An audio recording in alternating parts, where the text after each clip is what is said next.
چاہے وہ اس کی آمدنی ٹیکسیبل ہو یا نہیں ہو. افسوس کی بات یہ ہے، مثال کے طور پر میں آپ کو ایک مثال دیتا ہوں پیٹرولیم کی لیوی کی. پیٹرولیم کی لیوی اس وقت بھی 100 روپے کے قریب ہے، اور یہ لیوی وہ ہے کہ جس کا سارے ٹیکس سے کوئی تعلق نہیں ہے.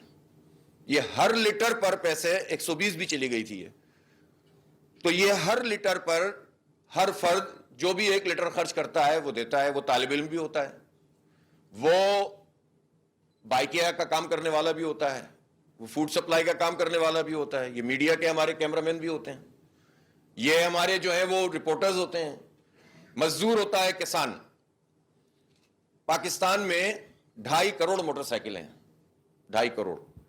اگر 1 کروڑ موٹر سائیکل بھی 1 لیٹر پیٹرول فی آدمی 1 موٹر سائیکل پہ روزانہ خرچ ہوتا ہو تو گورنمنٹ کو موٹر سائیکل چلانے والے کون لوگ ہیں؟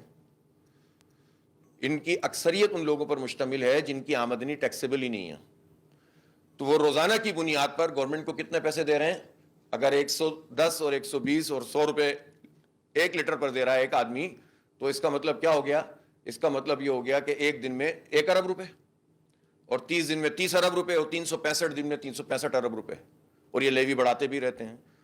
اور یہ تو میں نے بہت ہی منیمم سائٹ پر آپ کو نمبر دیے ہیں، ورنہ تو یہ 400-500 ارب روپے صرف موٹر سائیکل چلانے والے گورنمنٹ کو ادا کر رہے ہیں جن کی آمدنی ٹیکسیبل نہیں ہے.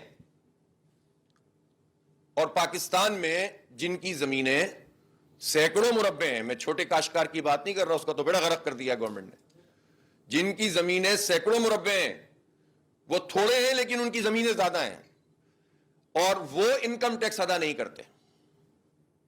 وہ پانی کا جو آبیانہ ہوتا ہے وہ بھی چند روپے ادا کرتے ہیں ایکڑ کے. ہاں، ان پٹس میں ضرور ہم کہتے ہیں کہ مہنگے ہیں، لیکن وہ تو چھوٹے کاشتکار کے لیے بھی ہے، وہ تو 2 ایکڑ والے کے لیے بھی ہے، وہ تو 10 ایکڑ والے کے لیے بھی ہے. گویا بڑے بڑے جاگیردار، اس لیے کہ 50% سے زیادہ جاگیردار ہیں اسمبلی میں، اور انہوں نے چکر چلا کے آپس میں یہ طے کر لیا کہ جو زرعی آمدنی پر انکم ٹیکس ہوگا یہ وفاق وصول نہیں کرے گا، یہ صوبے کریں گے.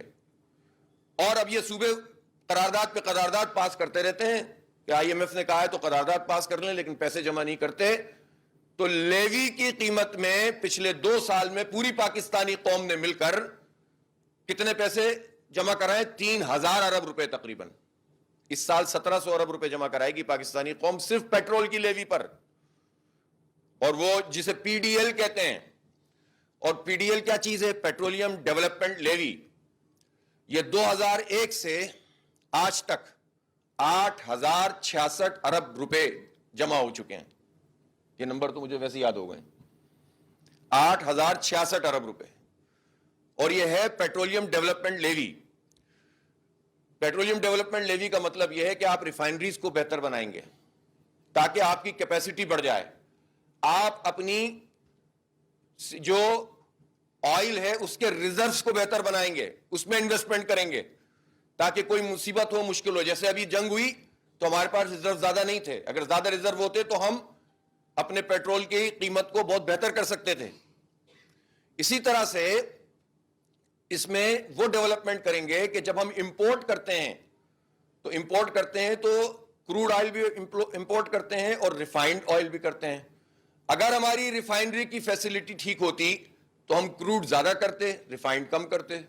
ہمارے ہر سال 2 سے 3 بلین ڈالر بچ جاتے. ہمارا تقریباً 12-13 بلین ڈالر کا آئل کا امپورٹ کا وہ ہوتا ہے، بل ہوتا ہے. اس میں سے اگر ہم ذرا سا یہ، اور جس کے پیسے آپ لوگوں سے وصول کر چکے ہیں، یہ گورنمنٹس وصول کر چکی ہیں، غریب سے بھی، مڈل کلاس سے بھی اور امیر سے بھی، ان سب سے یہ پیسے وصول کر چکے ہیں، لیکن ریفائنری کو بہتر نہیں بنایا، جس کے نتیجے میں یہ سالانہ لاس ہوتا ہے اور جس کے نتیجے میں ہم مشکلات میں پڑتے چلے جاتے ہیں. تو یہ اس سے بڑھ کر ظلم کیا ہوگا کہ ایک ایسا ٹیکس وصول کیا جا رہا ہے کہ جو اس طرح سے ٹیکس بھی نہیں ہے، لیوی جس کو ڈائریکٹ حکومت کر رہی ہے. اور اس میں بھی حکومت نے ایک چکر دیا، پہلے ہر سال ان کو بتانا پڑتا تھا اور پارلیمنٹ سے منظور کروانا پڑتا تھا. اب انہوں نے بلینکٹ اپروول لے لیا ہے کہ اب ہم جب چاہیں گے لیوی جتنی چاہیں گے کر دیں گے. تو جو آداب پورا ایف بی آر کے 25,000 ملازمین پورے نہیں کر پاتے، وہ اس طرح کے انڈائریکٹ ٹیکسز اور لیویز کے ذریعے سے یہ پورے کرتے ہیں. تو یہ ظلم کی ایک مثال میں نے آپ کو دی ہے. جتنے پیسے ہم نے 2 دفعہ کے IMF کے پروگرام میں وصول کیے ہیں وہ 2 سال میں صرف پیٹرولیم لیوی میں پاکستان کی قوم سے جمع کیے ہیں حکومت نے. اور پھر بھی یہ کہتے ہیں کہ جناب ہم ٹیکس نیٹ کیا کریں. پھر آپ آ جائیے IPPs. بلکہ اس سے پہلے میں آپ کو اگر یہ بتاؤں کہ پاکستان میں جو تنخواہ دار طبقہ ہے, تنخواہ دار طبقے سے پچھلے اس فسکل ایئر میں جو پروجیکشن ہے وہ 605 ارب روپے وصول کر رہی ہے گورنمنٹ. اب تو جون آ گیا ہے. 605 ارب روپے, اور اس میں ہر سال تقریباً 30%, 33%, 42% اضافہ ہو رہا ہے. گویا چونکہ تنخواہ دار طبقہ کا ٹیکس جو ہے وہ ڈائریکٹ کٹ جاتا ہے. اور یہ تنخواہ دار طبقہ کون ہے؟ ہمارا تو مطالبہ اس میں یہ ہے اس بجٹ میں کہ 1,25,000 روپے کی آمدنی والا یعنی 15 لاکھ روپے سالانہ آمدنی والے کو آپ ٹیکس سے ایگزمپٹ کریں. ہوتا کیا ہے؟ یعنی یہ جو مڈل کلاس طبقہ ہے جو ملازمتیں کر رہا ہے, یہ تو اگر 5 لاکھ روپے والا بھی بندہ ہوتا ہے تو اس کے 5 لاکھ جیسے خرچے ہوتے ہیں.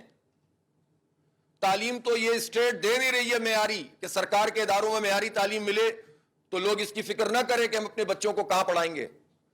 علاج کی سہولت ہمیں نہیں مل رہی ہے.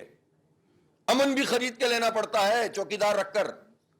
جو ریاست کی ذمہ داری ہے وہ تو ریاست اور حکومت پوری نہیں کر رہے. تو اس کے نتیجے میں کیا ہوتا ہے؟ اس کے نتیجے میں پھر ہر چیز خریدنی پڑتی ہے. آپ کو اپنا ایک لائف اسٹائل مینٹین کرنا پڑتا ہے. تو جو لاکھ والا تنخواہ لینے والا ہے وہ بھی پھنسا ہوا ہے, 2 لاکھ والا بھی پھنسا ہوا ہے, 5 لاکھ والا بھی پھنسا ہوا ہے, اور 10 لاکھ والا بھی پھنسا ہوا ہے. اور پھر جب آپ 35% لوگوں کا ڈیٹیکٹ کر لیتے ہیں اس تنخواہوں سے, جو پروفیشنل لوگ ہوتے ہیں, تو پھر وہ یہ سوچتے ہیں کہ پھر ہم پاکستان میں کیوں رہیں. اسی لیے آپ دیکھیں کہ ہمارا برین ڈرین جو ہوا پچھلے عرصے میں, اس کا سبب یہ ہے. اس کا سبب یہ ہے کہ جو اس طرح کے لوگ ہوتے ہیں جو پروفیشنل ہوتے ہیں اور جو اپنی پروفیشنل ذمہ داریاں ادا کر کے ہماری معیشت کو آگے بڑھاتے ہیں, تجارت کو آگے بڑھاتے ہیں, صنعتوں کو آگے بڑھاتے ہیں, جب وہ یہ دیکھتے ہیں کہ بھائی جب ہم ٹیکس نیٹ میں اس سطح پہ چلے جائیں گے تو ہمارا 35% چلا جائے گا, تو پھر ہماری نیٹ آمدنی کیا ہوئی. بعض لوگ تو اپنی تنخواہ بڑھواتے نہیں ہیں کہ 25% سے 35 پہ نہ آ جائیں, تو جتنی بڑھے گی اس سے زیادہ ہم سے لے لیا جائے گا. تو آپ اس سے اندازہ لگائیے کہ کیا صورتحال ہے.